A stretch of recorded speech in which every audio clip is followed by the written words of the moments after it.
In 1932, Australia declared war on birds. Thousands of emus were destroying crops in Western Australia. Desperate farmers begged the government for help, so they sent in the military, equipped with machine guns led by Major G.P.W. Meredith. Their mission: eradicate the emu menace.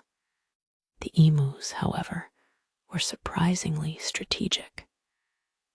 They scattered, they ran in small groups, making them incredibly difficult targets. Over days, thousands of rounds were fired. Barely a few hundred emus were confirmed killed. The soldiers were outsmarted, outmaneuvered. News reports mocked the military's failure. The Great Emu War became an international embarrassment. The emus won. The military withdrew, defeated by birds. It remains a bizarre testament to nature's resilience and humanity's occasional overconfidence. Follow for more hidden knowledge.